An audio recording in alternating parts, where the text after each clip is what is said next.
Good afternoon. This is Dee from the Lakes Region Genealogy Interest Group, and we are so happy to have Jenny Martin with us here today for DNA for Genealogy.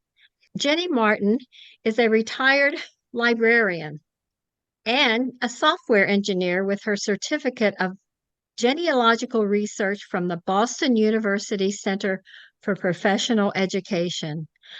We're so glad to have you with us, Jenny, and I'll turn the time over to you. Well, thank you, Elizabeth. I'm pleased to be here this afternoon. The presentation that I'm doing is DNA for Genealogy, and this is an overview of what I'm going to be discussing. What is DNA? Types of DNA tests. Why should you take a DNA test? What the major DNA testing sites are and what they have to offer. Understanding the results once you've had a DNA test taken, including ethnicity and matches that you may have had, and evaluating your DNA matches. To start off, this is a little bit of science. So if you might ask, what is DNA? DNA stands for deoxyribonucleic acid, and I don't know exactly how to pronounce that correctly, so bear with me. But that is two strands that twist around to form what's called a double helix, which is the picture you see on this left side of the screen. And it's held together by bonds, which contain the genetic instructions. They're called nucleotides, and they're abbreviated ATCG, which stands for adenine, thymine, cytosine, and guanine, or guanine. Human DNA consists of 23 pairs of chromosomes, one pair for the paternal side, one pair for the maternal side. 22 are numbered autosomes, and the last is a sex chromosome. So genealogy DNA testing looks at specific locations of DNA to determine ancestral, familial relationships, and ethnic mixtures. And that's about all the real science I'm going to do, because the rest of it's more interesting. This is what the sample raw DNA data file could look like. It has raw data in a table, and each row corresponds to something called a SNP. Column 1 has the RSID, which is a SNP identifier. Column 2 indicates what chromosome this data is for. The starting position is in the third column, and 2 alleles, the allele 1 and allele 2. And that is what contains either the A, C, T, or G that defines the DNA for that particular chromosome and position. A genotype is the genetic makeup of an organism. It contains no personal identifying information in this file. It has an disclaimer section at the top of it if you actually were to look at the file. But there's no personal identifying information. The file is associated with an ID that gets matched externally with identifying information. So for people who are concerned about someone getting their actual DNA data file, there's no way that someone could tell who that file is for unless they also have the associated ID and the information that's kept externally from that file. So hopefully that provides a lot of privacy for you. There are 3 basic types of DNA testing that is used for genealogy.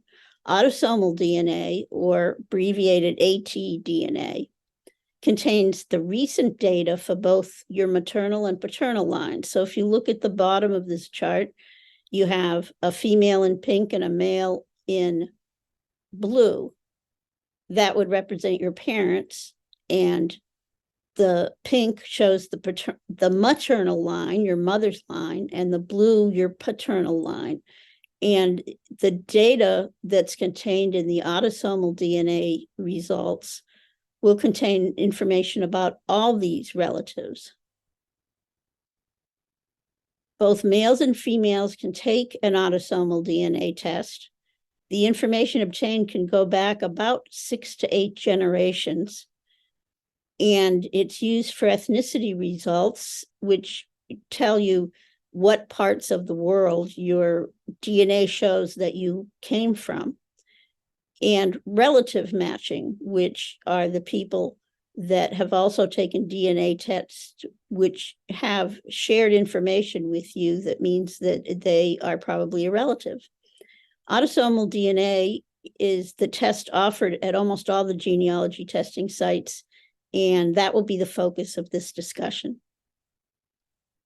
Y chromosome, or Y DNA, is the second type of DNA testing. It's the direct paternal line, and at the bottom of this chart, it shows your father, and on the left side, the other blue boxes would be his father, his father's father, etc., down the line. And the blue boxes represent the only information that's contained in a Y DNA file. It does not contain information about any of these other green boxes or relatives that are in your family tree. Only males have a Y chromosome, so only males can take a Y DNA test. The Y DNA gets passed down through males virtually unchanged for many generations.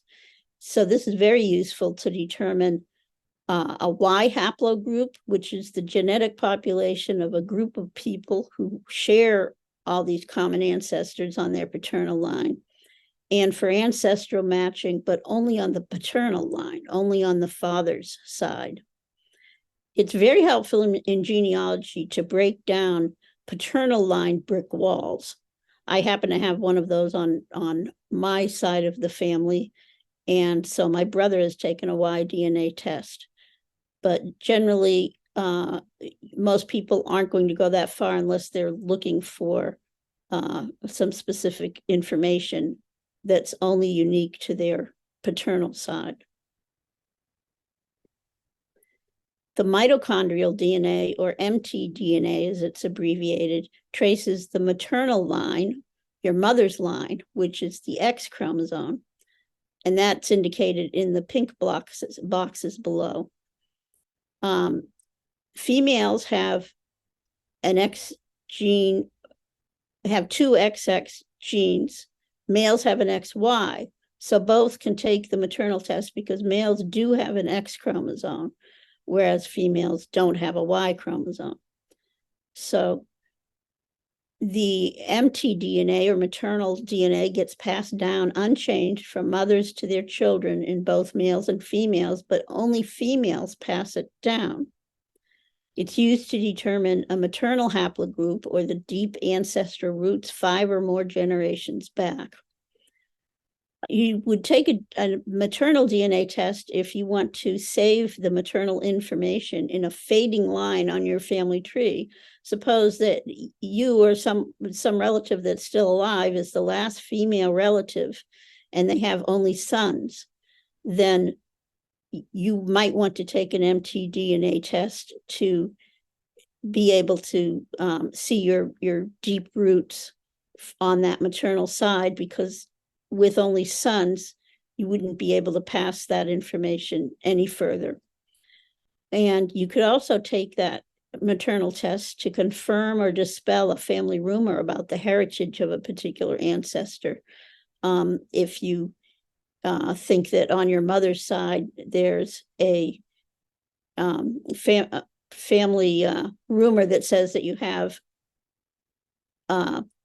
Native American ancestry, then by taking the maternal DNA test, you may be able to either confirm that or dispel that as not true. So why would you want to take a DNA test in the first place? The first would be for ethnicity purposes. It will tell your deep ancestral roots, which will show which part of the world your ancestors came from. It will also identify new relatives through DNA matches of other people who have taken a DNA test who are likely to be related to you because of matching DNA information. And it can help you solve brick walls. those are the genealogy brick walls where ancestors are unknown. In my own case, my great-grandfather did not pass along information to us as to who his parents were or if he had any siblings. So that's where my brick wall is. I can't go back any further without determining who his parents are. So that could be helpful to have a DNA test in order to find matching relatives that can help break that brick wall.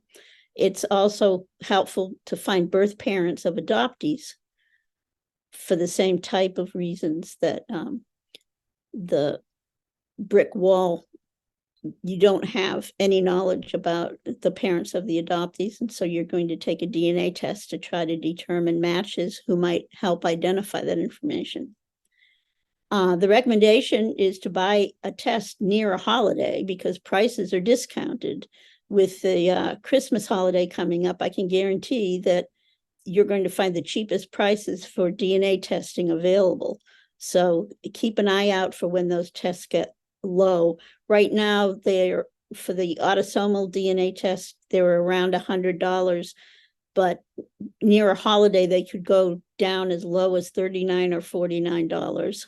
So that's just a suggestion. If you can wait to take a DNA test until around the holidays, you'll get a better price on the test.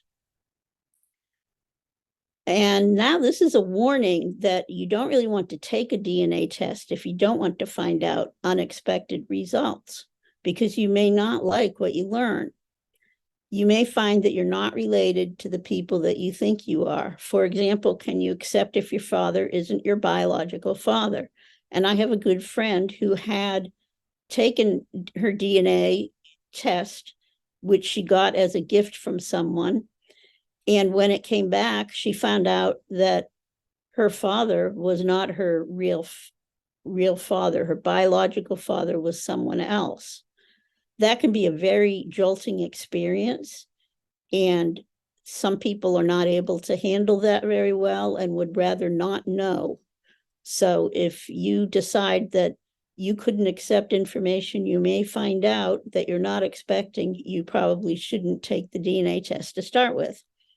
The results may also not agree with family lore, such as, like I mentioned before, if you have rumor that there's Native American in your family, your DNA may show that's not true. And if you don't really want to be able to accept what the DNA is going to present to you, then you probably shouldn't take that test. One of the first things people think when they get some kind of unexpected result like that is that there's got to be a mistake in the DNA. They'll go ahead and take a second DNA test, either with the same company or with a different company, to try to figure out if the test was accurate. And it is very rare for DNA results to be wrong. So in almost all cases, it turns out that what they didn't want to find out is actually the truth, and that the additional DNA tests will show the very same information. So how much DNA do we inherit? It diminishes with each generation. So you want to test the oldest generation alive to get the best results. And this chart shows how the DNA diminishes. You've got you at the bottom, and the DNA you inherit from your two parents is 50% from each. But from their parents, who are your grandparents, you have 4 grandparents, 2 each for your parents, and you'll only receive 25% from each of those grandparents. So the chart shows how for your great-grandparents, you're only inheriting 12.5% from each, and there's 8 of them. So you get increasingly more people as the generations go further back, but you're going to receive less and less DNA from those people because DNA does diminish with each generation.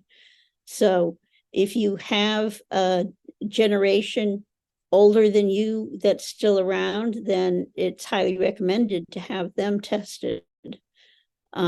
if you want to test your children, that could be helpful, but not as helpful because their DNA that they've inherited from you, your parents, or their parents, your parents' parents, is going to be less than what you inherited. So it might not be helpful at all for you to have them tested. So a lot of people will wonder why their siblings who also have DNA tests done don't share the same matches or ethnicity estimates.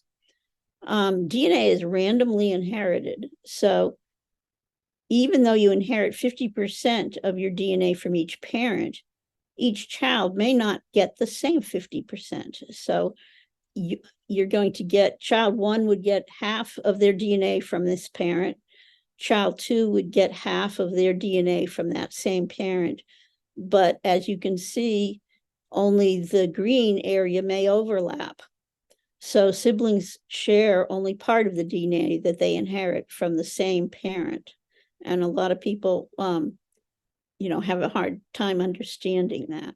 So hopefully this chart helps illustrate what that happens with that.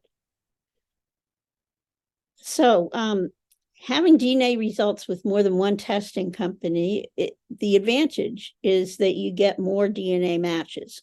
So if you are trying to find out more about your relatives or find out more relatives that have also had DNA tests done or more information about your relatives further down the line, then testing with a company that has the largest databases is helpful, and testing with more than one company can be helpful because you'll get different matches, because some people will test with one company, some people will test the different company.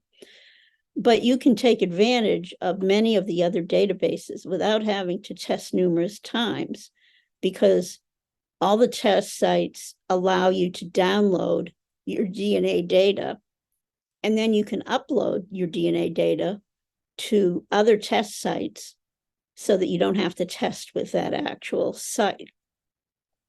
So the reason that you'd want to have your DNA on many sites is that more matches may help you solve a genealogical brick wall by having more options of people who match your DNA. Now, the same DNA on different sites may have different results. One of the reasons for that is that each company has different groups of the sample populations that they use for DNA results. Some sample populations are bigger than others, and each company has different requirements for their sample populations. Each company also uses different algorithms to interpret the data. So it can be confusing to see that your results may vary from site to site, but it shouldn't be by very much. When you say upload data, you mean the raw data that comes in that everybody tells you not to open your own self? Is that what you're talking about? Yeah, that's like the raw data that I showed you the sample from. I don't know who tells you not to open it. I don't. Well, the first time I was ever told about this sort of thing, people would say, well, when you get your DNA tested, they're going to send you something that you don't open directly because it's a whole bunch of numbers that don't mean to anybody else. Yeah, well, that's not something that I'm familiar with. So that might have been, early on, but there's nothing that prevents you from opening. Well, you can transfer it. You can open it yourself and transfer it. You don't have to open it though. Yeah. I mean, like I said, that's one of the reasons I showed you. It's a whole lot of stuff. What it is. Yeah, you don't understand. But all it is those A, C, T, and G letters. And most people aren't going to understand that anyway. And it's not tied back to you because there's no identifying information. So these are the major genealogy DNA testing sites. Ancestry, which has the largest database, 23andMe, which is next, MyHeritage, Family Tree DNA, and Living DNA. Now, the autosomal test is what all the sites deal with. Right now, family tree DNA is the only place you can get a Y-DNA test and a maternal mtDNA test. And Ancestry used to have those tests, and some other sites did too, but because those are not as easy to understand or as giving you as much information of the more recent past, I think that the other sites wanted to focus more on the autosomal, which is much more helpful.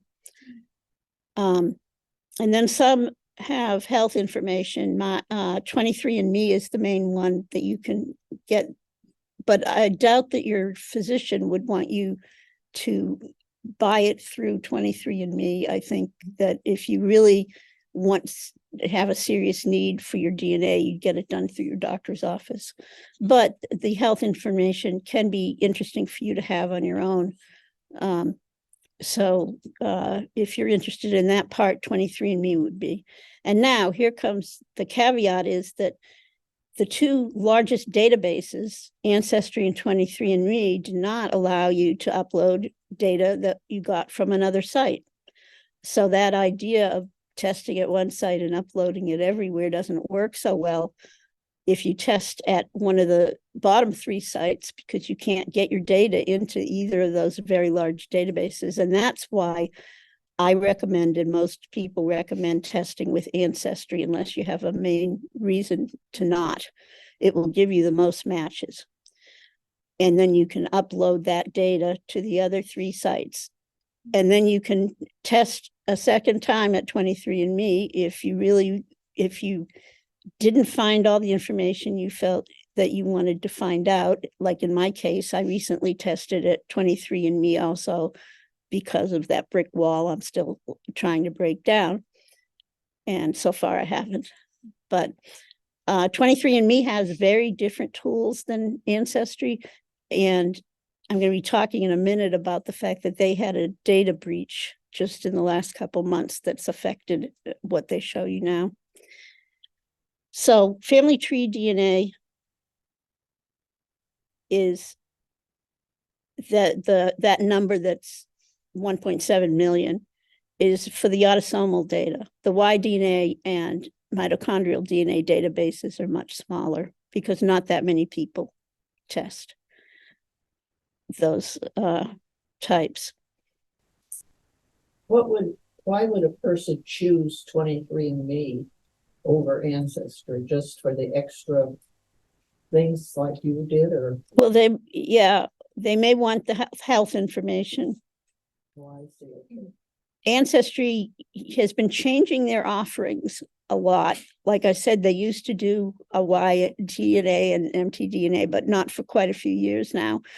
They also recently had some health information that you could get. They've just dropped that offering, so you can't do that anymore. And they have it split out into different levels that you can get tested. So on Ancestry, your testing options are that basic test, which is what most people are going to get, and it's going to give you the most information that's genealogy related, and that's the cheaper of the tests. So you can also get Ancestry and DNA traits, which used to be part of the first offering, and now they've split it off, so you have to pay, I think, an extra $10 or something to get the traits. The traits have things like eye color, earlobe type. Did you know that was in your DNA? Another thing they have is some people don't like cilantro. There's something that they've found in DNA that they feel is related to that. So there's some pretty strange things you can find. So you might be interested in seeing what your basic traits are. They have my eye color right. They have most of the stuff right, but not all of it is, because it's based on, sampling large amounts and an averaging kind of information. And so some of the things, it may seem like they're telling you that this is what it should be, and it's not. So the traits are not as accurate as the actual autosomal data, the part that's used for ethnicity and matches. And I didn't even realize until I went on to do this set of slides that pet DNA is now on their list of options. And I did get my dog's DNA done years ago, but it was a different, it's a different site because Ancestry didn't offer it then. But that can be helpful for finding out what other breeds, particularly if they are a mongrel, if they're a mixed breed, you can find out what other breeds are prevalent and other health conditions that are associated with those breeds. It will give you a chance to watch for those signs. And I provide the information to my vet, so they've got that information. Because mine was a mixed breed. Her mother was a Chihuahua and her father was a terrier. But so she's a fairly small dog. She's 22 pounds. The terrier part of her evidently influenced her size more than the Chihuahua. But she has large breeds all the way down her line. So that information is interesting to have in case she starts showing some signs of something. And I'm going to be using Ancestry, the Ancestry site for the examples that I'm using in this discussion because it is the most common. 23andMe has the basic autosomal test, which does include the traits report. Then they have a health service which provides some of that health information and carrier reports. Like if you carry certain genes, like the one for breast cancer, you can find that out from that. But like I say, your doctor's going to want a more detailed analysis than what he can get from a 23andMe data, he or she. And then there's an enhanced offering, which they say has heart health reports, pharmaceuticals, and also the ability to track your health and give you an action plan. And that is a membership and it renews annually. So I got the basic Ancestry test there. And now I'm going to talk about privacy because to a lot of people, that's really important and they won't get a DNA test done because they're concerned about privacy. The data is encrypted on all the sites, which means you have to be able to read their encryption in order to read the data. They have controls. They all have controls on the site that you can select who you want to be able to see your data or your matches or any of that. And they have secure databases, but the security of the databases, besides the fact that it's all encrypted, it's based on password access. And you need to have a strong password. If your password is the word password, I'll tell you that's the first one somebody trying to hack a site is going to use because it is the most common password that people choose. So you may as well not have a password if you don't make it pretty strong. So you want to combine it with, letters, numbers, and special characters. Can I make a statement? Yes. Quick?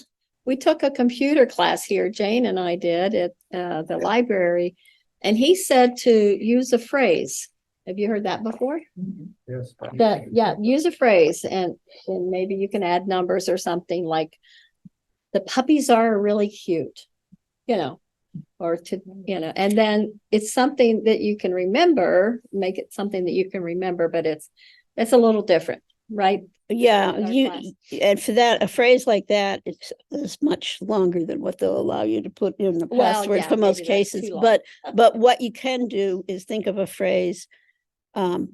There's one that I know of that's I see you are too good for me. So it'd be the capital letter I and then a lowercase c and then a U and then an R. And so that's the kind of way that you can turn a phrase into a password that somebody else may not be able to figure out unless I see you are too good for me happens to be kind of well known. So I wouldn't use that one. So, but if you make one up based on something about your family, it's got to be more than just somebody's phone number or something, because those are kind of easy for hackers to run through also.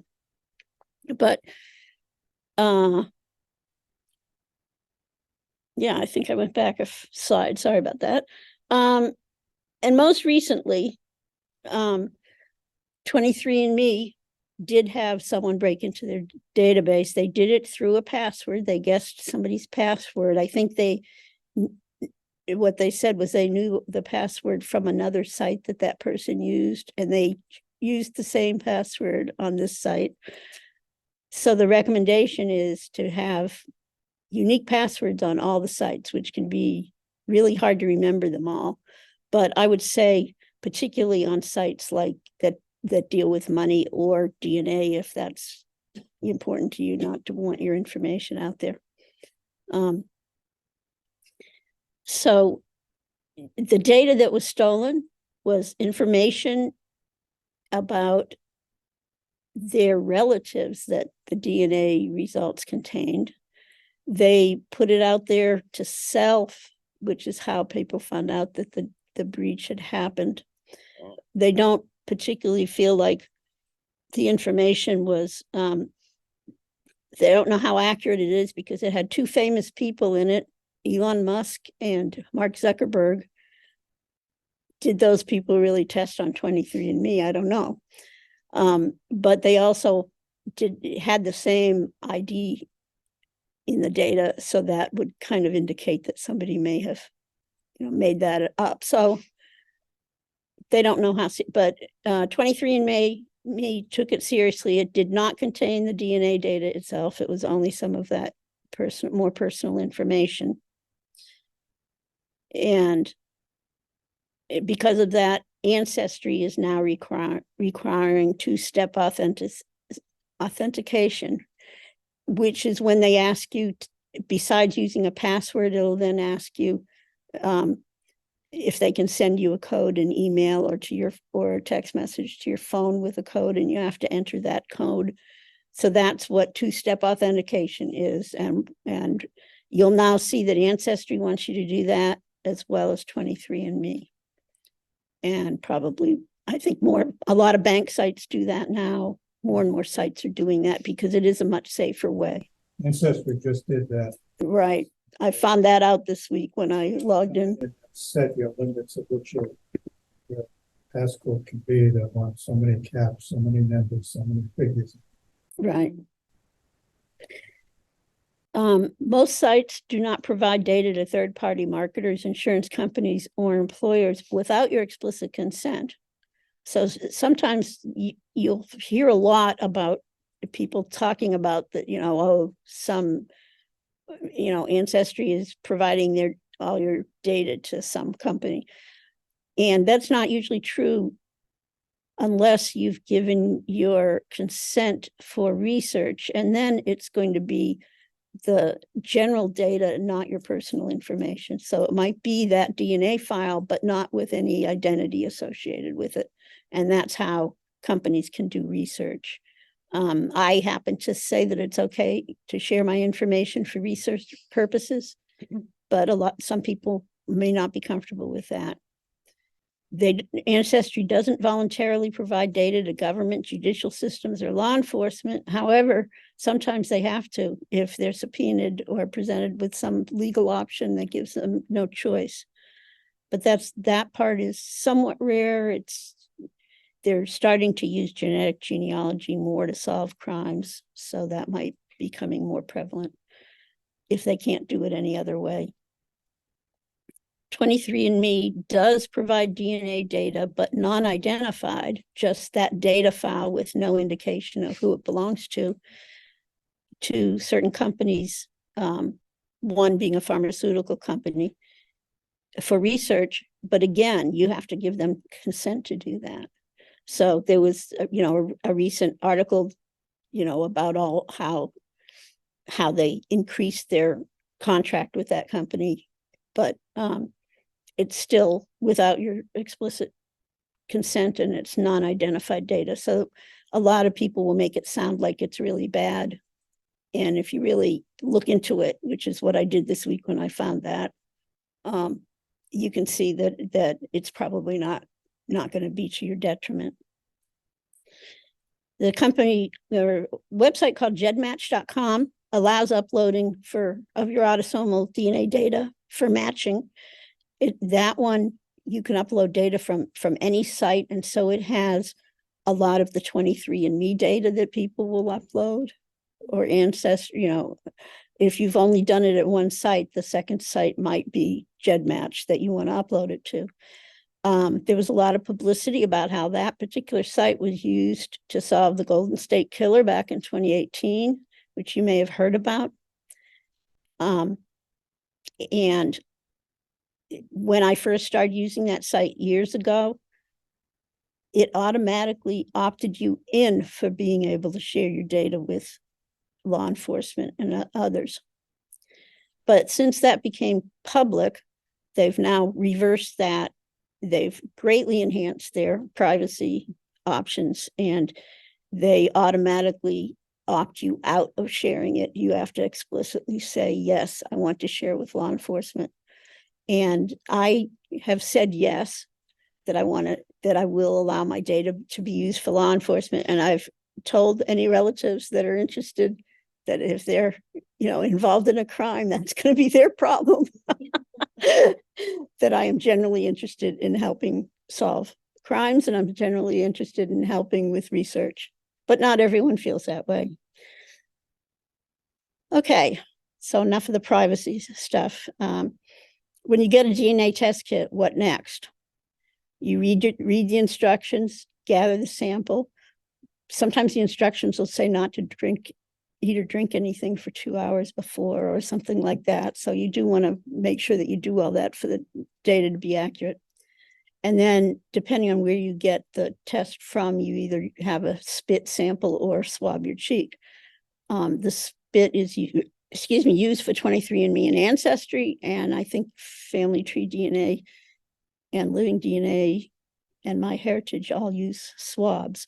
And that can be important to someone if you're trying to get a DNA test for an elderly person. They may not be able to spit very well. So you may want to get them one of the swab tests instead. So that's another consideration you can use in deciding, which test kit you want to use. So you send in the sample, and then you should start entering your family tree on that testing site while you're waiting for the results. That's a must if you're interested in relative matching. One of the most common things is that people just sit around for several weeks or months until they get the results of their data in. And then when they get it in, they don't have time to start working on the tree right then. And I can tell you from my own experience how frustrating it is to have a lot of matches that are second cousins or third cousins that might really be helpful in your search for certain relatives, but the person has no family tree that you can look at to determine their relatives. So that's why I added that particular item to the list. If you sent your DNA to Ancestry, and at the time you had no family tree entered or a sketchy family tree, at a later date, can you go back and enter that? Will Ancestry then give you the matches that correspond? Will they? Absolutely. You can continue, that's what happens as I work on my tree. I keep adding more and more people to it, and I keep updating the information. You can go in and keep doing it. Or you have to ask Ancestry to do it? No, it's automatic. Automatic. It will search every day for new matches for you. That they have programs that run at night that automatically rerun things. So Okay. so every time you log in, you might see different matches. You will see different matches. I almost guarantee it. Wonderful. Okay. Ancestry is not getting as many tests as they may have a couple of years ago, but they're still a very highly used site. We heard the one comment about that was, I think when Todd Powell was here, he said the reason is, or maybe I heard it from someone, that a lot of people just want their ethnicity. They don't want to know about their trees, and as usual, that's how it happens. That there's always somebody in the one in family that's in charge of the your family history, but that's what, yes. And I've had to explain to friends that don't put so much weight on that ethnicity, Yeah. because it really isn't. So that's what I'm going to talk about now. Okay, so like I said, ethnicity may be the main reason somebody wants to have a test done.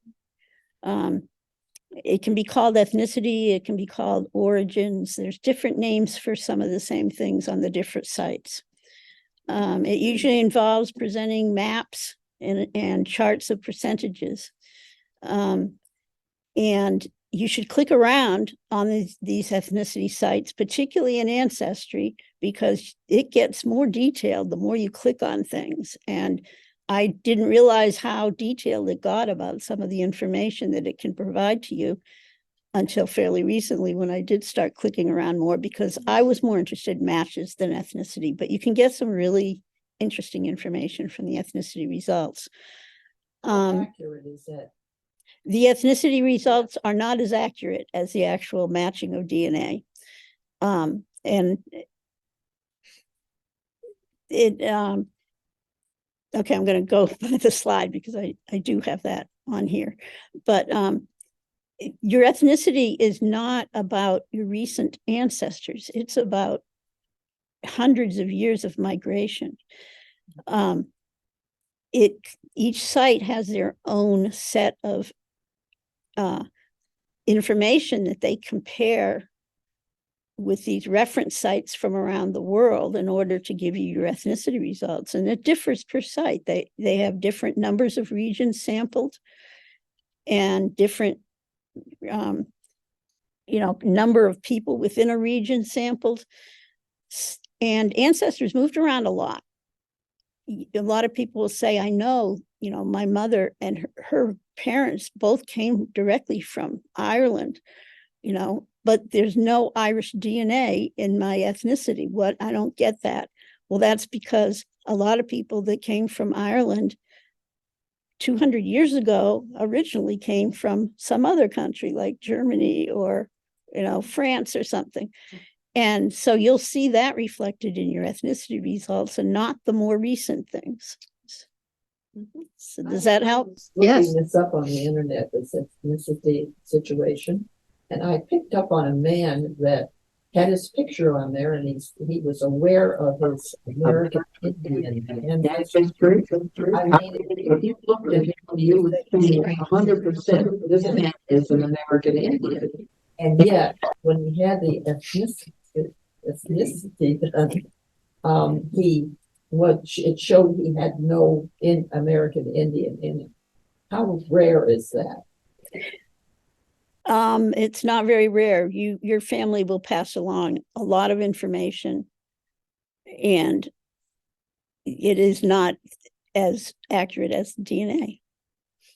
So basically, there's a lot of people that think they came from somewhere because of things that got passed down from your family. And it's not all true. The same way as, who your biological father was that got passed down through your family may not be who they said it was, So he looked Indian, he may not actually be biologically Indian. Right. Would be the answer to that. Right. So it's, this is what your ethnicity could look like on Ancestry. This is mine. As you can see, I'm really Northwestern Europe oriented. So this is the kind of information that it'll tell you.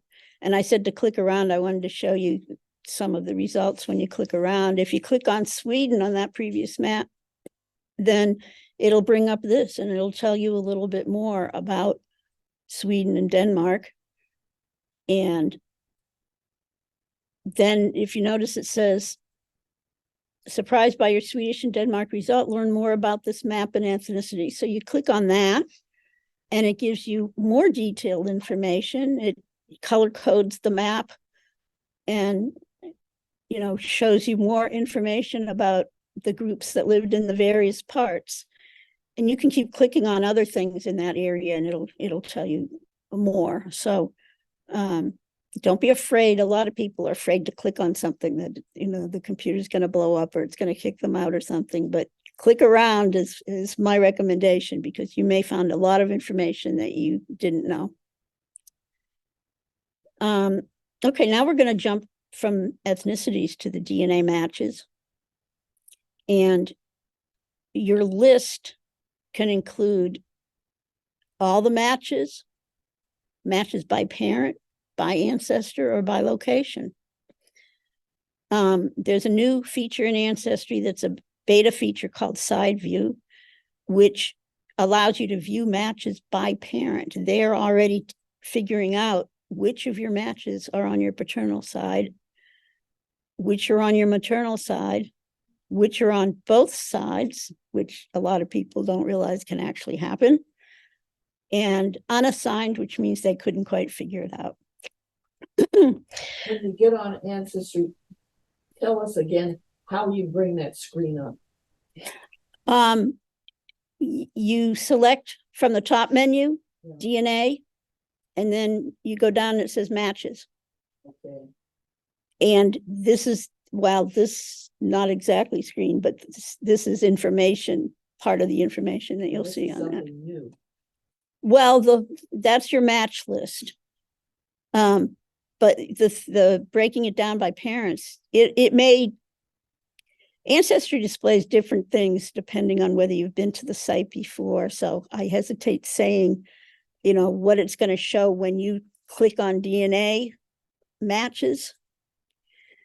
Because you may see all the matches. If you've already been on and you've sorted it by parents, then it may directly take you to the by parents or whatever. So, but you should have all 4 options now. I have one other question. When somebody enters, gets a DNA test and they click on this privacy thing, is this available to them or not? In other words, does it show the matches to them, even though they clicked on this privacy business? Well, if they have agreed, if your match has agreed to show their information, then you can see them as a match. But they may say they don't want to be shown. And I'm going to go over that a little bit more too. Be available to somebody else. Is that available to them? You both have a way of selecting whether you want it to be visible. I see. Okay. So, they really do give you a lot of privacy options, and I am going to go through that further. But I wanted to mention that when you first look at this, instead of paternal, it may say parent 1 and parent 2. And they give you the option by this edit parent to go in, and it'll say which side of the family are your parent 1 matches on. So if you already know that you've looked at your matches and the ones that they're saying are associated with parent 1, and you know that that's your paternal side, then you can go ahead and set it. So I have set mine because I can tell from other matches whether their parent 1 was paternal and parent 2 was maternal. So that's something. And if you click on, one of these groups, then that's what your list of matches is going to show. Then the by ancestor option brings up something which is another feature of Ancestry called through lines. And it will show what you've entered in your family tree for your parents, grandparents, and it keeps going down your tree as far as you've gone. And they have estimated some of your matches based on their family tree, whether your trees connect. So they may tell you some suggestions of how these people may connect, which can be very helpful. And that's fairly new within the last couple of years. So if somebody got their DNA tested a while ago and haven't looked at it, they might want to check some of these new features out. If you click on the ancestor, it will show you potential matches who share that ancestor. So if you click on my paternal grandmother, Julia May Weiss, this is what I see. And it shows myself and my 3 siblings who have all tested. But then it also shows somebody else who happens to be my first cousin. And I didn't even know he had his DNA tested until my matches came back and I recognized him on the list. So you never know who you're going to find out that you already know on your list, and that can be very helpful. So through lines will show you how you may be related, but it's based on your ancestry tree and their ancestry tree.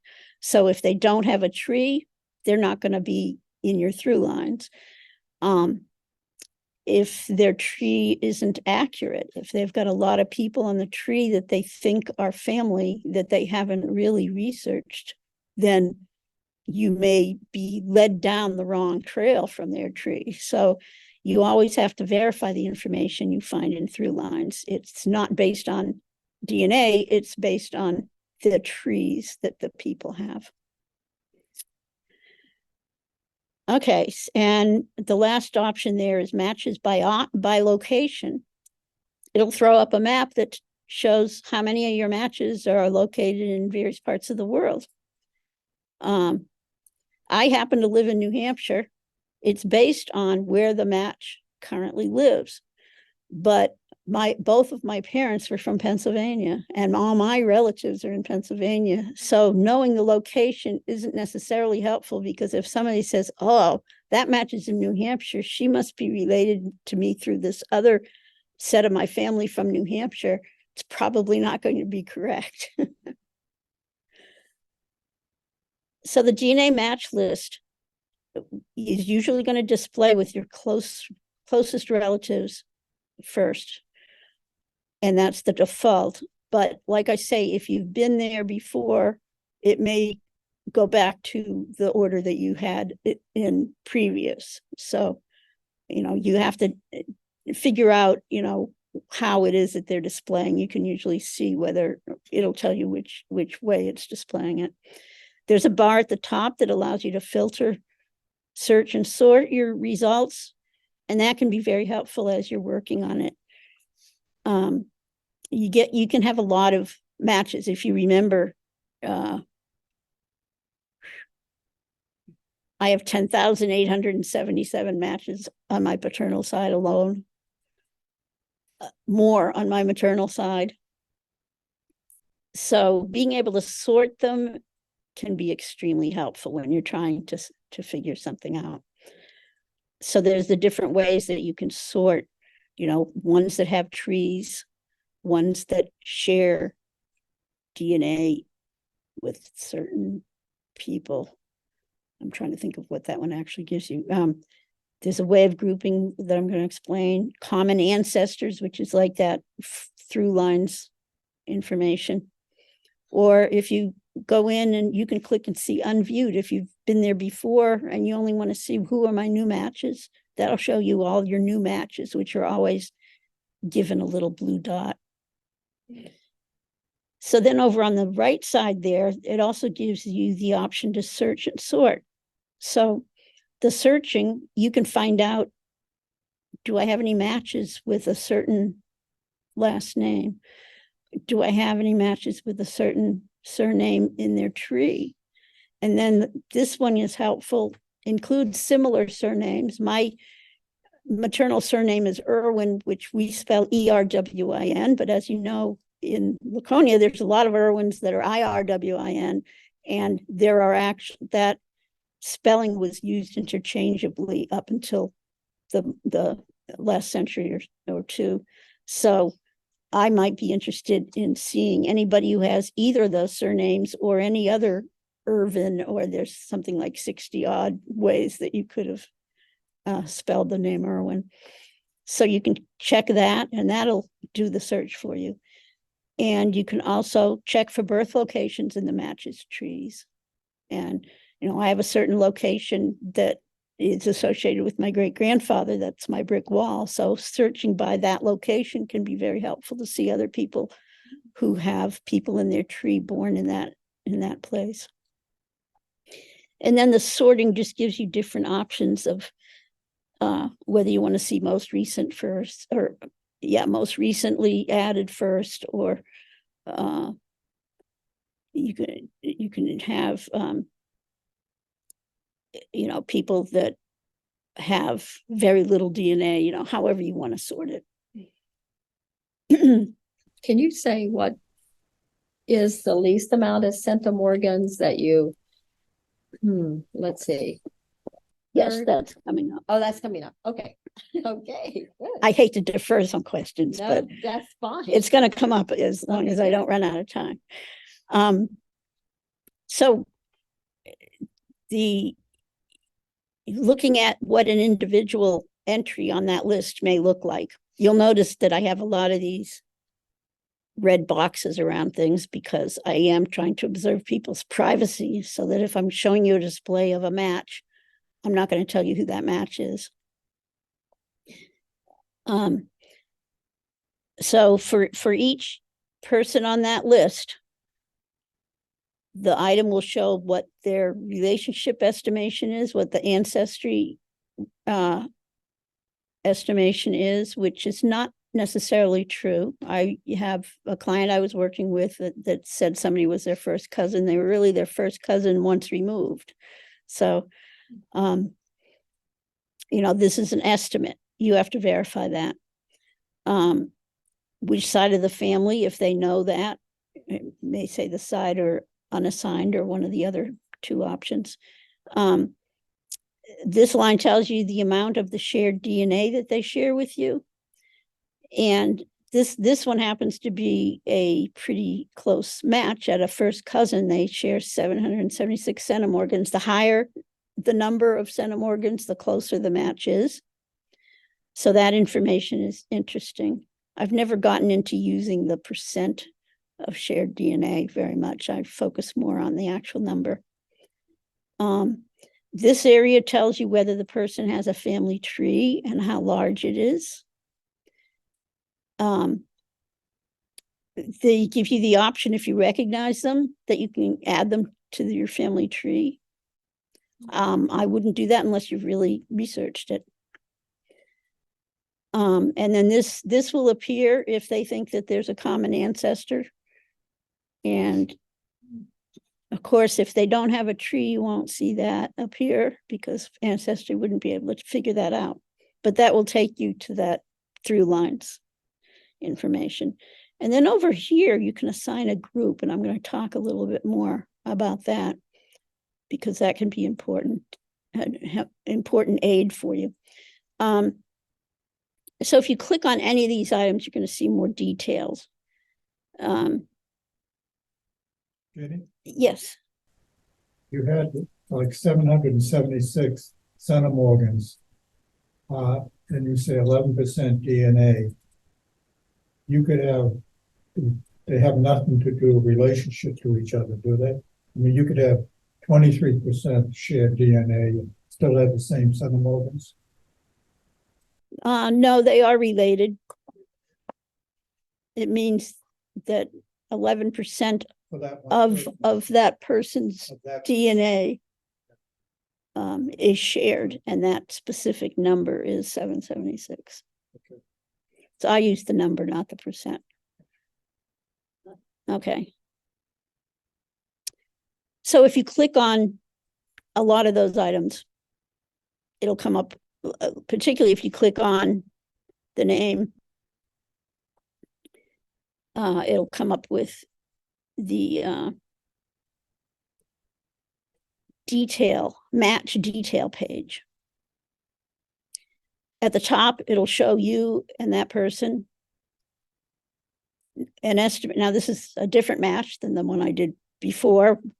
There's only 3% shared DNA, but it gives you a little more detail about that. It tells you that it's 183 centimeters across 7 segments. So that means of those 22 chromosomes, they have 7 areas on the chromosomes where you have shared DNA with that person. So the number of segments can be important too.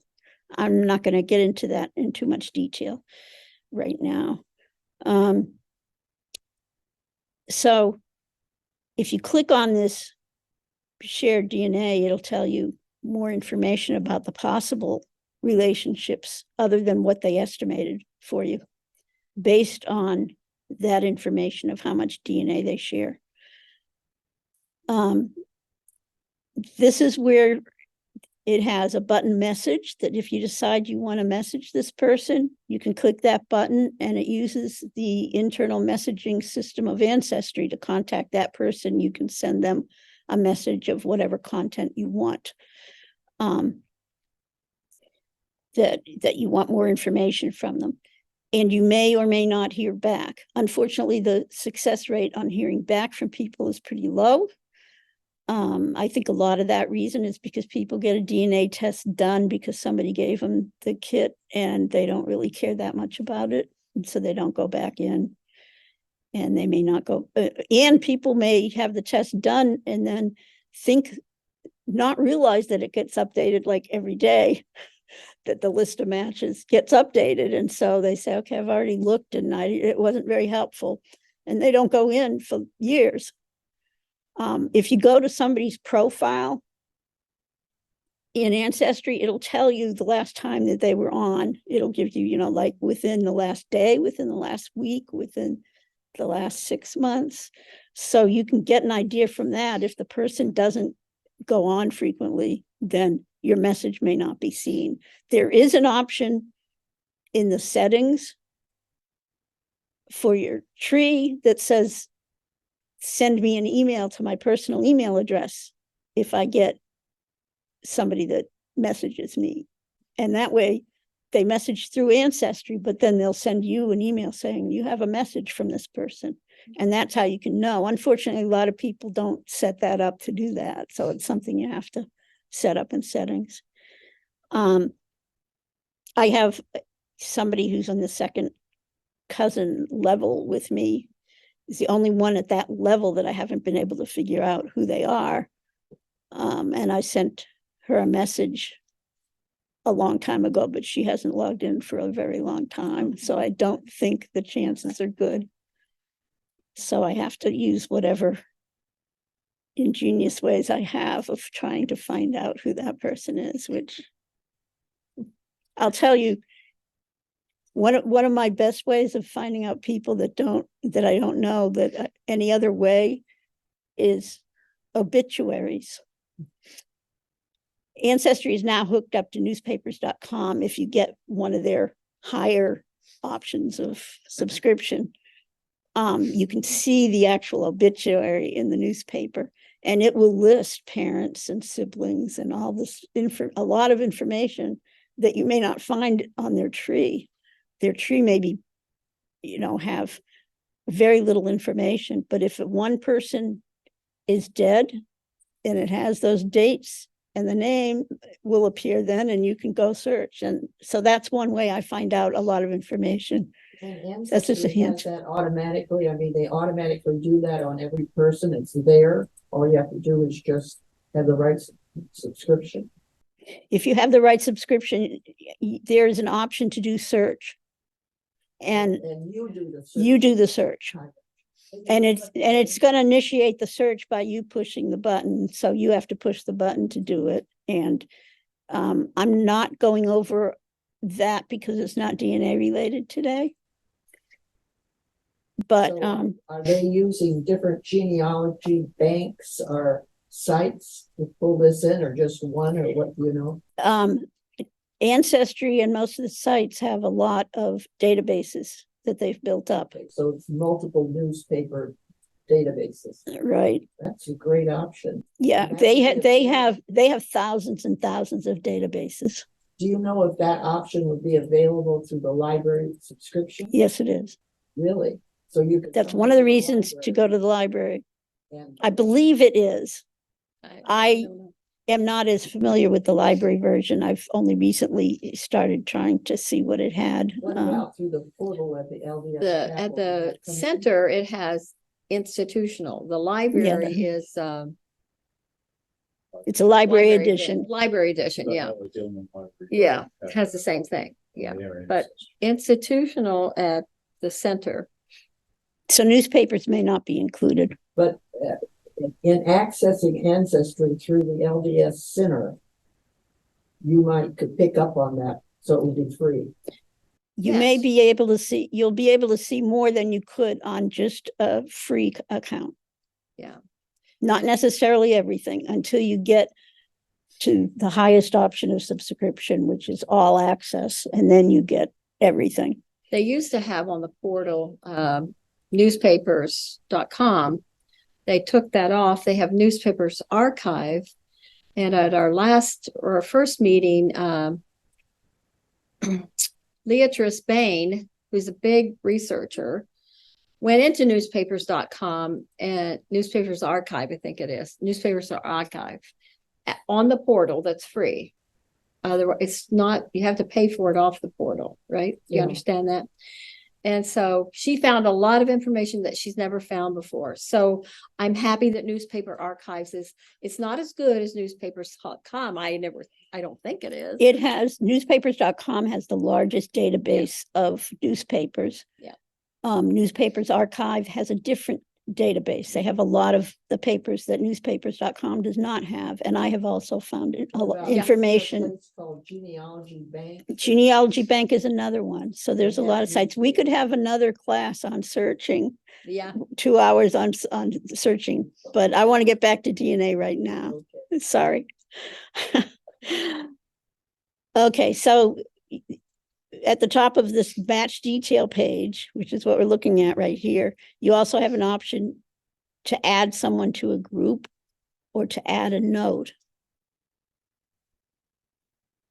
And I'm going to go into a little more detail about that. The possible DNA relationships, I said that you could click on that where it says how many centimorgans, and Ancestry will display this page that explains some of the other relationships the person can have with you other than what they suggest as a possible relationship. So that's another area that if you click around on things, you can find more information. Now, understanding centimorgans and relationships. All centimorgans is a unit of measure for DNA. It's like, what's a centimeter, which it happens to be lowercase cm, not to be confused with this, but centimeters is just a unit of measure for length. Well, this is a unit of measure for DNA. The higher the number, the closer the relationship. If it's less than 8 centimorgans, you can probably ignore it because that can be sometimes attributed, or most often attributed to error. It's just not enough DNA to make any firm decisions about. So that's one of the things you can sometimes set on some of the sites is show me people that have centimorgans, this many or higher centimorgans, so that you can weed out the lower ones. Segments, that's like I explained through the 22 chromosomes, there's various number of segments that those centimorgan matches may be through. And if there are many segments, but even a smaller number of centimorgans, that might be a closer match than somebody that has a larger segment with a larger number of centimorgans and only one segment. So this information can be helpful. There's something called the Shared Centimorgan Project. Now, most of the relationship estimations on these sites, including Ancestry, use their own algorithms, which is one of the reasons that they can differ. If you upload your data to another site, it may tell you you've got slightly more centimorgan match than it shows on Ancestry with someone. Blaine Bettinger is one of the well-known names in genetic genealogy. He's known as the genetic genealogist. That's his website. He has something called the Shared Centimorgan Project that he's been, I'm starting to stumble over my words. It's actually recent. And what he does is he's had this project going for numerous years now, since 2017. And so he's collecting actual data that says, I know my first cousin shared this many centimorgans with me. And he has compiled all that data because he's a data analyst type of guy. And he's come up with his own charts. So that is often considered by some people to be more accurate than Ancestry, the way Ancestry does it. So everybody can be encouraged that if you're really concerned, interested in the centimorgans and figuring out a relationship, to use this shared centimorgan project. And that I should mention that anybody who signed in with your email address, I'm going to be providing a syllabus for to Dee to send out to everybody afterwards. And so these websites that I mentioned, you'll be able to get that on the syllabus. So using the shared centimorgan project, this is what it looks like. If you say, you can enter in, it's an interactive thing. You say, what are the relationships if it's 276 centimorgans? And it'll come up with this chart, which highlights the ones that are valid. Now, this is the one for second cousin, which is what the estimate was for my second cousin. And it says the average is 229 centimorgans, but the range is between 41 to 592. And if you look at these other ones that are highlighted here, this number of 276 is within that range for all of these. So that's what he's done based on the current data of known relationships rather than hypothesis, which is what the ancestry is using. It's a little bit different way of looking at it, but I wanted to share that with you. One of the other things on the detailed match page is a section that says common ancestors. It may be blank, and it will be blank if the person doesn't have a tree. But if they have a tree and Ancestry thinks they've figured it out, then it will list common ancestors in this area. And that can be very helpful, give you a jumping off point if you're trying to figure out where somebody fits on your tree. And it's basically the same. If you clicked on this, it takes you to that through lines type of information. And it's also one of the filters that I showed you at the top of the page so that you can filter it on only those people that Ancestry has found what it thinks are common ancestors. And you can add that to a grouping if you're using grouping. I think I moved this slide around and I talk about grouping further down. So this is what happens if you click on it. It goes, this is what it looks like in the common ancestors using the through lines kind of information. It'll actually show you your tree and then your matches based on what their tree has. And the evaluates mean these people aren't on your tree, but because they're on the other person's tree, then they're suggesting that you want to evaluate whether that might be the people that you could define the path that they've got. This is very useful when you're trying to find a brick wall. Okay, this is about grouping the DNA matches, which is considered by a lot of people now to be one of the best ways to approach using your DNA matches to find answers. You can create a group, and this is an Ancestry thing. And at the very end of the line of what I showed you previously on the match, it says add to group. So this would pop up, and I've created groups for, like, this is one of my pairs of one couple of my ancestors, Alexander Irwin and Anna Wincoop. There's another Charles F. and Emma Gerhardt. And if I've identified through using genealogy or through lines, the common ancestors, a lot of the different ways, if I've identified that this person does belong to this particular couple as the most recent common ancestor that we have, then you could add it to the group. And what you do is you assign each group, when you create it, a color dot, and you can sort or filter the list by those colored dots. So once you've done this, you can then look and say, okay, who are all the people that I've found that are related to Charles Weiss and Emma Gerhardt? And then this is that filter bar. And that's where you would be able to manage your groups and sort your matches by that group. So this can be extremely helpful as you're trying to work your way around finding an answer to some question. And notes and messages, I showed you where those were on the item, a match item.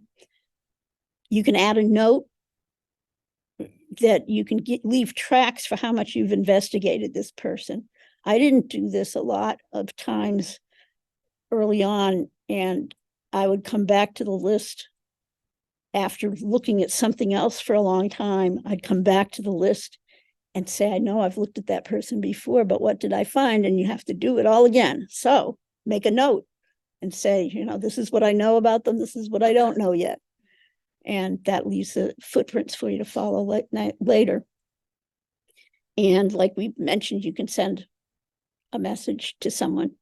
One of the reasons you might want to send a message is because they have a private tree. So they do have a tree, but they've set the privacy so that you can't see it. But there's a way that they can give just individual people access to view their private tree. So you message them and ask for access.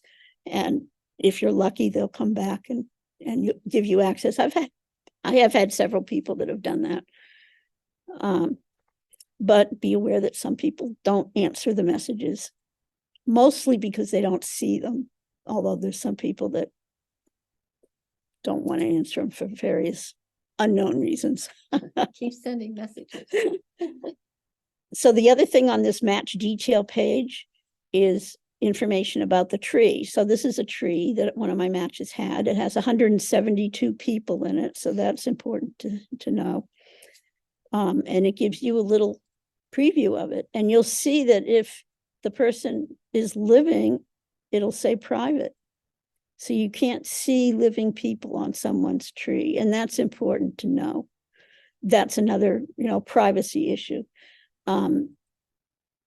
If you give them access to your tree, that I think will allow them to see the living people. But that's the default. So one of the things, this is private, but this is the tree that belongs to this DNA match. So DNA matches sometimes use a code name, sometimes use their real name. If they're using what looks like a real name, then that's who that private person is. That's the very base of the tree.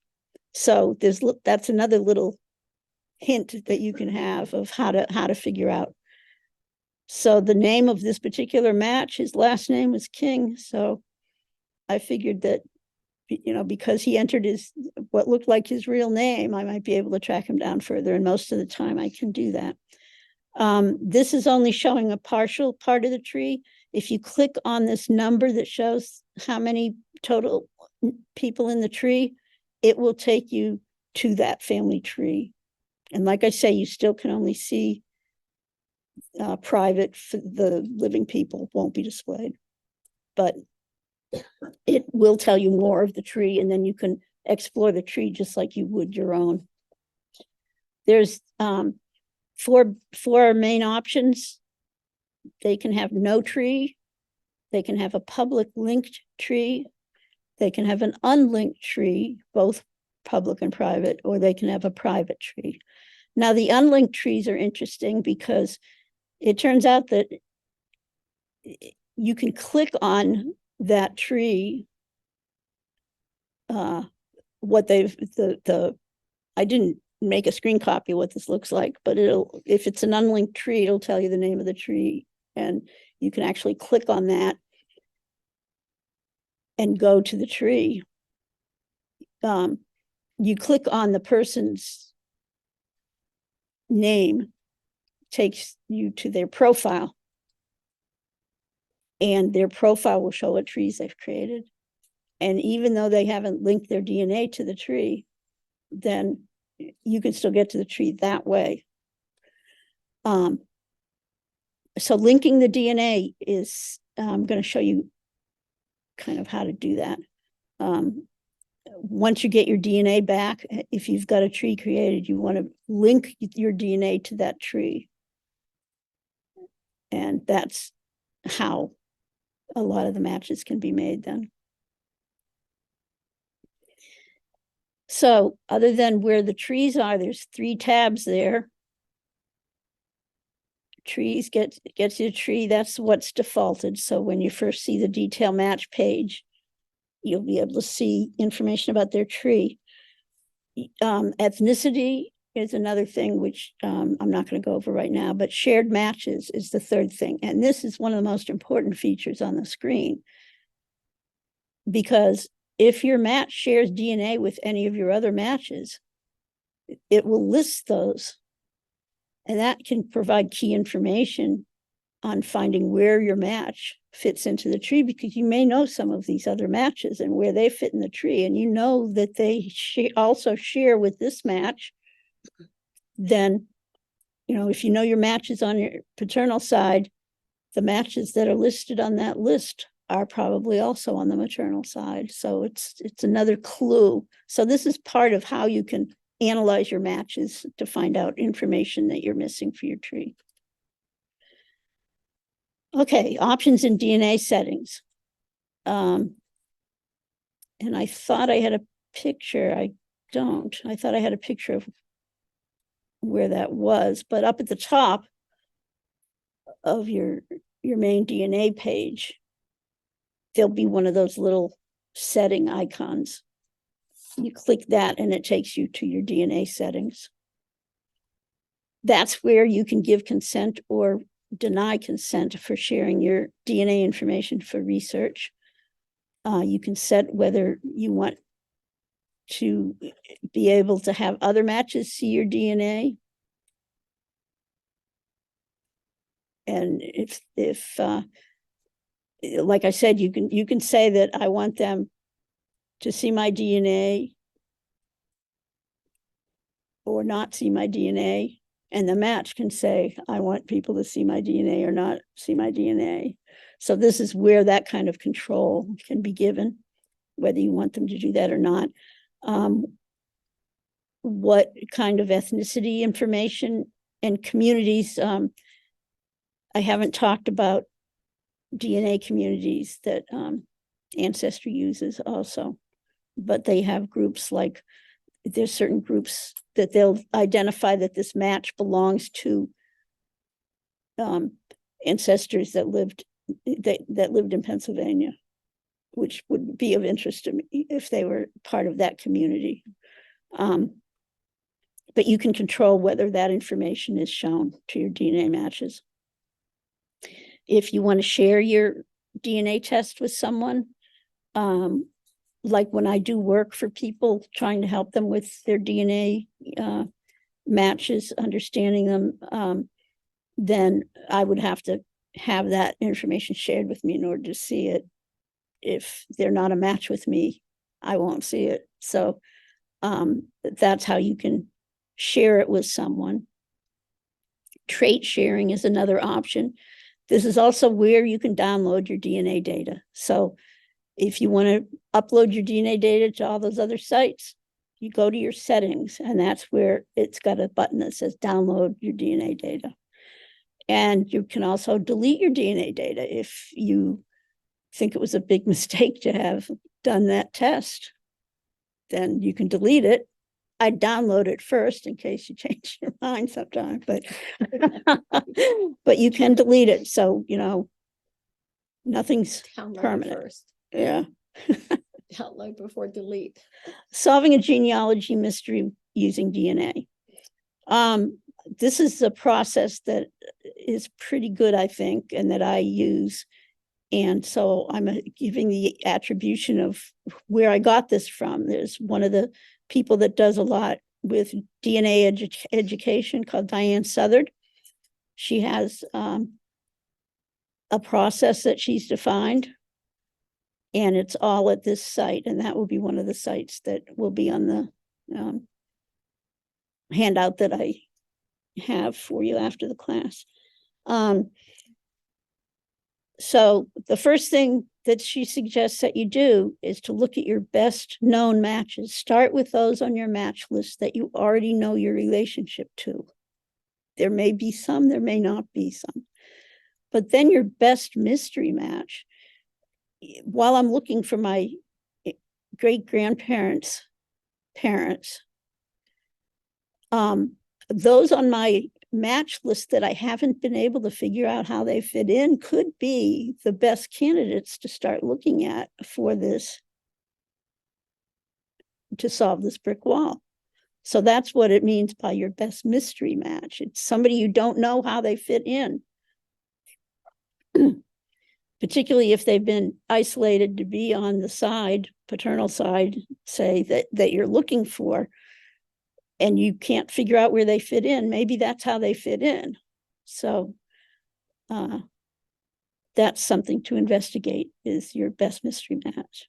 Genetic networks, people who are all connect to you through a known ancestral couple. So all those people who have a common ancestor, which is why you made all those dots, colored dots for a certain ancestor, that will help you tell later which ones you identified for that ancestor. So you can use that information. And then just basic genealogy research. Look through their matches tree, if they have one, to find common surnames and locations. And those are some of the filters that you have that you can use. And then research to try to find out how they are related. So this is a basic process that seems pretty good for being able to go through that DNA match list and solve whatever your mystery might be that you're working on. So the known matches, like I mentioned, I had my 3 siblings test, so I know those. On my mother's side, when I got my match list, I found people on there that I knew that happened to use their real name for their match name. Said, oh, look, they said this person is a first cousin. Well, I know he's my first cousin once removed. My second cousin 2 times removed. My second cousin. So they may be people that tested that you already know, or people you've investigated from your match list that you figured out how they fit in. So that would be one of your known matches. On my father's side, I have a first cousin and a second cousin. And these kind of matches are extremely helpful for helping you sort out the family sides, and then using their shared matches, finding other people that are also on that same side of the family. So this is all part of that research and how known matches can be used. So what if there's no known matches, or you've exhausted that? After your results are in, you may find people you know on your match list already, like I said, so they can become your known matches. And some just showed up on the list. Still no known matches. Use targeted testing. Any family members you can get to take a test, at least one from each side of your family. And you could offer to pay for the test. A lot of people might say, I don't have the money to do that. But if you say, well, I'll send you a test kit if you'll do it, and that may be the thing they need, the encouragement they need to take the test. So you figure out which parts of your tree you need more information on, and do you know any relatives on that side that you can ask to take a test. So that's called targeted testing. And then all in all, you can't use genealogy. You can't use the DNA results alone, because you have to figure out, you have to use genealogy research to find supporting records for all that, because sometimes there's things, because it's based on their family tree and, you know, other information that may be incorrect. So your basic genealogy research involving census records, the vital records, church and town records, newspapers, court records. Like I mentioned, in newspapers, obituaries can be very helpful in narrowing down who other family members are. So basically, basic genealogy research is still important to do for all those matches that you're trying to identify. And I'm actually going to get through the slides. I'm excited. I don't think I did last time I did this. DNA tools can help you figure out how you're related. There are a lot of DNA tools out there, but some of the best known ones is something called the chromosome browser. It allows you to view and compare the DNA segments that you share with your DNA matches. Ancestry has somewhat of a chromosome browser, which you can access on your ethnicity page, where they're telling you which ethnicities match up with which segments on those 22 chromosomes. So then if you find out how an ancestor's segments that you share match up with that, that can give you information that you can use. So that's what a chromosome browser can be about, except Ancestry does not have a real chromosome browser that you can use to look at the chromosomes of your matches, which is one of the reasons you want to download your Ancestry matches and upload it to a site that does have chromosome browsers. And GEDmatch that I mentioned is one of those sites. Family Heritage, MyHeritage is one of the sites that has one. I think my Family Tree DNA also has one. So a lot of the other sites do. And believe me, people are constantly peppering Ancestry to do this. And I think they're working on it. They say they've been working on it. And I think they are, because they did come out with this partial one involving the ethnicities. So we hope that means they're on their way to coming up one that they'll let you use on all your matches. Then there's Chromosome Painter, which gives you a visual picture of the segments so that you can actually see visually after you've entered the segment data provided by the companies that do provide that kind of data. You can see which parts you share, and that will help you group people that share the same little section. Then they have this somebody who's the same ancestor. So it's a visual way of looking at it. Okay, the ethnicity chromosome painter that Ancestry has is what I just described. Triangulation happens when 3 or more people share the same segment, meaning they're all connected to each other genetically. So there are some tools that let you select people, and they'll tell you whether there's any shared DNA that triangulates among those people. I'm not going to go into these details because this is advanced stuff, and a lot of people, it's going to go over their heads. But I just want you to know they're out there. And as you know, if you delve into things more, there's a lot of tools out there. Auto clusters is something neat. I've got a picture in the next slide of what this looks like, where it's another visual chart. But when you do an auto cluster, it'll take all this data, and then you can see it moving around to form these nice little groups of all the people that match in that area of the chromosome.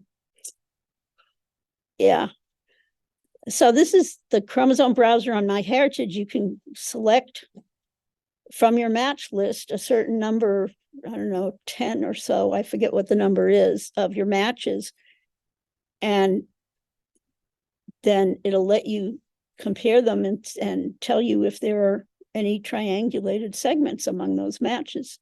Now, these are 3 that I picked, which are my siblings, because I knew that there were triangulated segments, or else we wouldn't be siblings. And so to get a picture of that. So this shows that I match all my siblings on this particular segment on chromosome 12. And this particular segment on 14. And then you can see how I match some of them.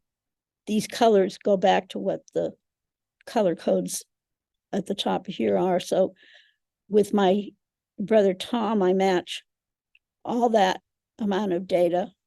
But with my sister, I only match that, that, and that. So anyway, this is a picture of one of the tools. Wow. So these are my siblings, but what I would be more interested in is selecting some of the people. I don't know how they fit in and seeing if any of those triangulate, and it can give me clues as to shared matches that I might want to investigate more to solve some question. This is triangulation on GEDmatch. They have more of a chart and showing it visually this way. And it's sorted by, see, those are the two kits, and they don't tell you who those people are, but in your match list, it'll tell the person's kit number. And the starting segment and the ending segment and how long it is. So all these people have one little area in here that they all match. Wow. Now, this is a picture of the auto clusters that I mentioned. And the blue bars are because all my matches are named. You have a match, the matches are listed across the top. And then in the same order, they're, matched on this side. So the intersection shows who matches who. And these people are all within the same cluster. So they all most likely share the same ancestor. And all the people in this cluster most likely share a different ancestor. So that's what auto clusters looks like. So I'm very visually oriented, so I love these kind of tools. All right, so this is my list of sites that take DNA data uploads for use with their tools. Some of them I've mentioned before and some of them I haven't. So that's a whole list for you if you want to see how you can, yes? This seems like a very simple question for some people, but you keep saying upload. Right. I can download. Right, you have to go, yeah, you have to go to the individual site you want your data to end up on and figure out how, usually there'll be something that says a tool to let you upload your data if they've got one. So you have to go to that site. I should be able to see the word upload. Upload somewhere, yep. And a lot of the sites will have a search. You can hit search and say upload, and then it'll show you the, but, or you just have to look around sometimes to find it. But since it's done a lot, most of the sites make it pretty easy to see. And they all have different tools. They all work different ways. So, but if you've got a brick wall like I do, you're going to try all these things. And here's a list that I came up of DNA education resources if you want to find out more. There's an Ancestry Academy that you can get to through the Ancestry site. They have a lot of webinars. A lot of these are in forms of webinars, podcasts, blogs, videos. There's a lot of YouTube videos out there. So here are a bunch of people that are well known for their educational resources. So that's a list for you. Wow, Jenny. We have 10 minutes for questions. Oh, Jenny. If I haven't totally overwhelmed you by now. Yes, in a way, but yes, excited. Yes. I have two sort of related questions. Mm-hmm. Can everyone hear her? Mhm. Oh, you're unmuted, so maybe speak up, Rosemary, so they can hear you. I have pressured my only brother to take a DNA test. I am his older sibling, so he did. And I offered to pay for it, but he was too proud. He paid for it. And I pressured my only male cousin on my father's side into the same kind of a situation. And he did it. That's good. One did 23andMe, and one did the family tree. And I did Ancestry. So now, talk about triangles. So You have to get them all on the same site somehow. yeah, exactly. So one of the ways you can do it is MyHeritage, I believe you can upload all those data. But do you have to pay, but do you have to belong to that MyHeritage website?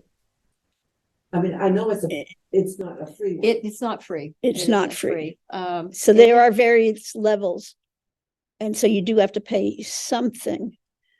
You don't have to pay specifically to upload your kit on most sites. And MyHeritage, I think there's a small fee, $20 or something, if you want to use their tools with an uploaded If I kit. want to give those to male relatives. Then- Thoughts? Then the one that I'm going to tell you is GEDmatch. That one that I mentioned that Right, was I got used that by down here. GEDmatch. You should be able to upload the data from all three of those sites to GEDmatch and get them all in the same place. Okay, okay. And don't they have free tools? They have, yes, GEDmatch more tools. has a tiered level. There's a lot of tools that are free, and then there's more tools that you have to pay, but you can pay $6 a month. So for the month that you're working on it, you can pay $6 and get access to the tier one, to the main. Make sure you Tools. that much. Yeah. So you can pay for it, by the month or by 6 months, or, you can Exactly. pay for as many months as you want. My So that's the best site really to try to get all the data together. MyHeritage is on the portal, Is but it- I don't know if you would be able to put your personal stuff in there. That's the problem. Yeah, yeah. that's the problem with the library edition of Ancestry and with most of the things that are done through these institution or portals.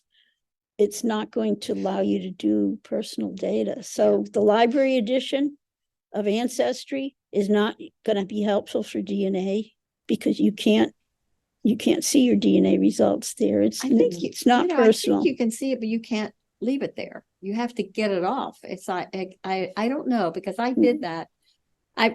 You don't put it on there because it probably will stay there. I don't know exactly how that works. Yeah, that would definitely be a privacy issue if Yeah. it stayed there. I doubt if it Definitely does, would but leave it there unless you you come in with a thumb drive.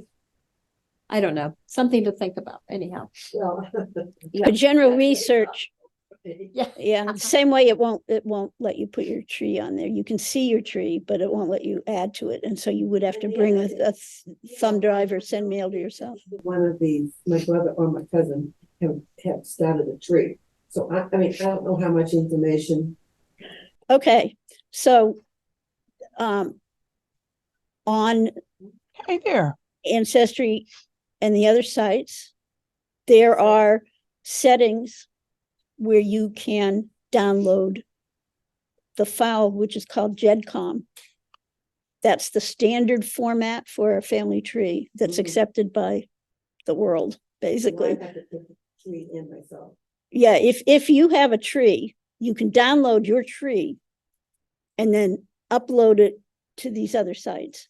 If you have your DNA all on one site, like if you go to GEDmatch, GEDmatch will let you also upload a family tree.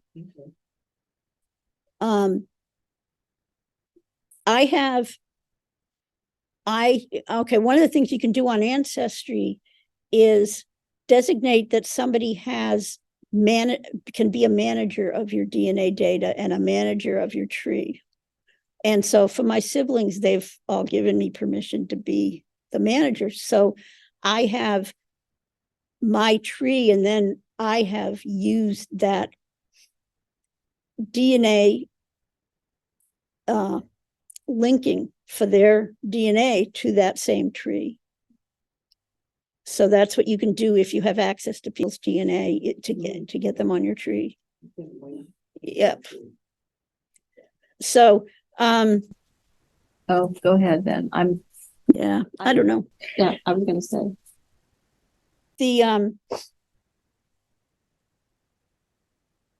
I don't know. There's just so much more. So when's the next session? I was gonna say. Well, that's one of the reasons I gave you all those lists of the education things. In particular, Diane Southard I've taken a lot of her things recently. She has a really good course on Y-DNA that my brother and I both took. Y-DNA, which is the one of, Family Tree DNA is the only site that does that. Family Tree DNA has what they call projects, surname projects. So there's a project, there's an Irwin surname project, and we belong to that. And one of the things this Y-DNA class of Diane Southers does is it explains how you can interpret the information that you see in this project that you're in, because they give you a big chart with all the people that are in the project and the detailed information about their DNA. But what do you do with it? And I now kind of know how to do that. The problem is we don't have any good matches to do it with. But That's Well, Diane. Diane Southern. Yeah, Yes. Go ahead. Question ethnicity versus haplogroup. Two very different things, aren't they? Ethnicity works on the reference panels that the testing companies have developed, the groups, but haplogroup is literally. yeah, haplogroups work on a different reference group. That they compare it to, was it the ancient Yeah, I think this particular site, this one right here, ISOG, the International Society of Genetic Genealogy, they're the ones that have all the information about haplogroups. Haplogroup is, a certain group of people that all match. that all match? Yeah, Literally. and you have haplogroups for both your maternal DNA and your Y-DNA. Some sites will look at your autosomal DNA and tell you what your haplogroup is, but most don't do that. So it's really involving the Y and the MT. And that's what this Y-DNA class also helps explain it. So if you're interested in Y-DNA, I highly recommend that course. It costs money, but so my great aunt, Louder. my great grandfather and his siblings, it was like when the people from England started going like to America and to Australia and like that. So I might be, if I put in my DNA, I might find people in other countries like that. Mhm. That'd be cool. That's one thing I didn't describe that it will be in your handout. I think it's still there.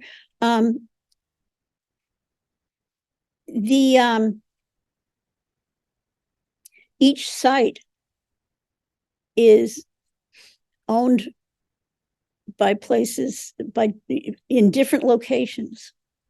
Okay, my heritage is in Israel. Really? Yep, 23andMe is in California. I don't remember off the top of my head. Let's see, I'm going to unshare my screen so that I can look at this because. Go ahead. Yeah. Stop share. Yeah. Okay. Go into your. Okay. Yeah, we know Ancestry is based in Utah. Everybody probably knows that, Salt Lake City.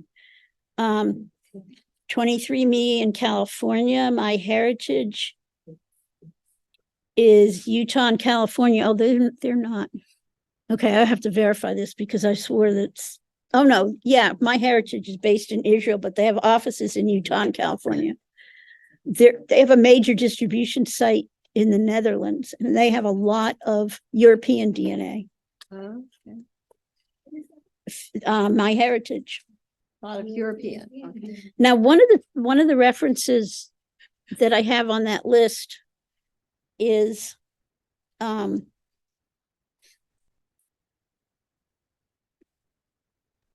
Family Tree Webinars. That's another one site that I highly recommend. They have webinars, thousands of webinars about every aspect of genealogy, Where? including DNA, Family Tree Webinars. Oh, Family Tree webinars. Okay. And We have two. they're I watch a lot of those as part of my continuing education. Have more than one. Yeah. Uh-huh. Family tree. No, it's not the same thing. It's No, it's no, it's different. not family tree. It's Family different. Tree webinars is actually somewhat associated with my heritage. I'm not exactly sure what the relationship is, but and they have some of their webinars are in foreign languages. They have so many people working with them that, you know, they help people in other parts of the world do their genealogy too. So there's just a wealth of information out there. And those webinars are free if you can watch them when they occur live. And you can have a subscription to that site, which is only $79 a year, which I have because there's so much out there that make it worthwhile to be able to see any. What that does is that opens up the entire library of all the webinars they've ever done that you can watch whenever you want. So that's on demand and it doesn't cost that much. So, all right, now I'm going to quiet. Oh, thank you so much, Jenny Martin. That was wonderful.